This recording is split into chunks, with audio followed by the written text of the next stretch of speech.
അതെ, നമ്മുടെ ഈ കൊച്ചിയില് അല്ലെങ്കിൽ കേരളത്തില് 1,00,000 രൂപ ഉണ്ടാക്കാൻ എത്ര സമയം വേണ്ടി വരും? 1,00,000 രൂപ ഉണ്ടാക്കാൻ എങ്ങനെ ജോലി ചെയ്തുണ്ടാക്കാൻ? ജോലി അല്ലെങ്കിൽ എങ്ങനെ ഉണ്ടാക്കണേ? അതിനധികം സമയമൊന്നും വേണ്ടല്ലോ. എത്ര നാൾ വേണ്ടി വരും? ഒരു കണക്ക്, ഒരു മാസം, 2 മാസം? 2-3 മാസം കൊണ്ട് നമുക്ക് 1,00,000 രൂപ നമുക്ക് ഉണ്ടാക്കാം. 1 മാസം കൊണ്ട് 1 മാസം ധാരാളം. പെട്ടെന്നൊന്നും ഉണ്ടാക്കാൻ പറ്റില്ല, കഷ്ടപ്പെട്ടാലും ഉണ്ടാക്കാൻ പറ്റില്ല. 1,00,000 രൂപ ഒന്നും അങ്ങനെ മെഷീൻ ഉണ്ടായിരുന്ന അടിച്ചടിച്ചെടുക്കാം. 1,00,000 രൂപ 2,00,000 രൂപ ആക്കാൻ ചിലപ്പോൾ 2 വർഷത്തിൽ കൂടുതൽ എടുക്കും. കഷ്ടപ്പെട്ടാണ്. അല്ലാതെ വല്ല ക്രിപ്റ്റോയിലൊക്കെ കൊണ്ടിട്ടാൽ ചിലപ്പോൾ പെട്ടെന്ന് കിട്ടും. അതുപോലെ തന്നെ പോവുകയും ചെയ്യും. ടൈപ്പ് ഉണ്ടാക്കും. എന്തൊക്കെ ടൈപ്പ്?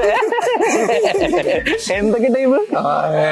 അല്ല, കുറെ പേര് ഇപ്പൊ ട്രേഡിങ്ങിലൂടെ ഒക്കെ ഉണ്ടാക്കാനല്ലേ, അങ്ങനെ ഉണ്ടാക്കാൻ പറ്റും. ഉണ്ടാക്കിണ്ടോ? ഉണ്ടാക്കി കുറച്ചൊക്കെ പോയിട്ടുണ്ട്. പോയിട്ടുണ്ട്.